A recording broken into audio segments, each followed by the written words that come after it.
خب نرم افزارهایی که استفاده میکنم WBFS منیجر 4 و وی بکاپ منیجر هست. جفتشون رو send to shortcut بزنم، send to desktop. این هم از وی بکاپ منیجر نسخه 64 بیتی انیمال کراسینگ که با فرمت WBFS موجودش دارن. خب من اینو ادش کنم. خب نزدیک. خب ببینید گیم آیدیشه، ترانسفرش کنم به حالت WBFS. خب چه اتفاقی افتاد؟ ببینید ترانسفرش که کرد به حالت همون استانداردی که میگم در آورد. یعنی اسم بازی رو گذاشت انیمال کراسینگ وی. حالا این تا اینجا دلخواهه. داخلش فایل WBFS اسمش رو همون شد گیم آیدی. من الان این پوشه رو همینجوری بندازم توی پوشه WBFS توی ریشه مموری کارت، این انیمال کراسینگ میاد توی CFG USB لودر. خیلی راحت میتونم این چیز رو اجرا کنم، این بازی رو، این تایتل رو میتونم اجرا کنم. البته به شرط اینکه iOS ها به درستی روی دستگاه نصب شده باشه. خب این یه روشه که ما از روی مموری کارت بازی رو اجرا میکنیم. یه روش دیگه چیه؟ یه روش دیگه اینه که ما یه فلش مموری داشته باشیم. اون فلش مموری انحصاراً و اختصاصاً در انحصار و اختیار چی؟ خود دستگاه باشه. یعنی ما ازش نمیتونیم کاربرد دیگه ای داشته باشیم. ویندوز اون رو اصلا نمیشناسه.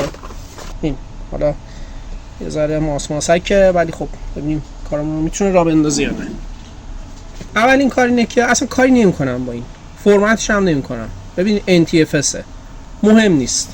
این کار رو برامون نرم افزار انجام میده. اصلا نیازی نیست من الان اینو فرمتش کنم. همینجوری بذاریم بمونه. میام چیکار می‌کنم؟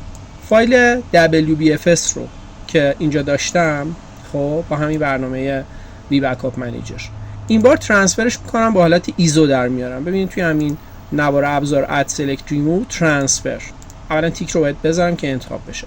ترانسفر میزنم ایزو. خب حالا روی دسکتاپ میخوام این رو سریعا برام ایزو رو کریتش کرد. WBFS منیجر. خب درایو ام رو انتخاب میکنم، اینجا نگاه کنید، به فرمت میزنم، پاک میکنه. الان به اصطلاح این برای من ردی شده و روی کامپیوتر برای من قابل استفاده نیست. خب یه بار لودش کنم قضیه رو. این حتما لود رو باید بزنیم، تا لود رو نزنیم اصلا اینا فعال نمیشن. بروز رو میزنیم، میریم انیمال کراسینگ رو انتخاب میکنیم، این اومد اینجا. خب اد تو درایو شروع میکنه.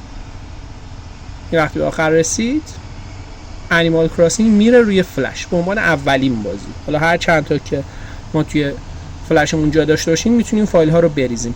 ببینید دقت کنید، فلشی که داخلش بازی وی باشه توی محیط ویندوز بلافاصله بعد اینکه متصل میشه به کامپیوتر این پیغام رو میده. خیلی خب بریم کارمون رو انجام بدیم. این فلش حتما باید روی پورت 0 USB دستگاه قرار بگیره. ما توی این پورت حتما باید وارد کنیم. خوب یادتون باشه این نمیشه، حتما باید روی این یکی باشه.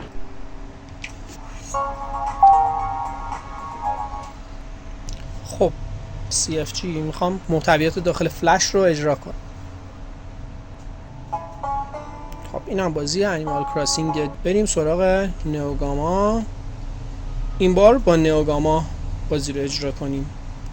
DVD نیست، USB هست. از اینجا SD کارت اگه باشه میتونیم محتویاتش رو اجرا کنیم. اوورد انیمال کراسینگ یه دونه تایتل پیدا کرد.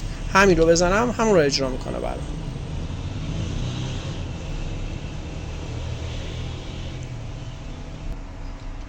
خب امیدوارم این ویدیو به کمکتون بیاد و شما بتونید با این دوتا برنامه به راحتی کار کنید. من یه بار دیگه اینها رو براتون کنار هم دیگه نشون میدم. دوتا برنامه خیلی مهم که باید شما موقع کار کردن با وی داشته باشین: برنامه WBFS منیجر 4 و وی بکاپ منیجر.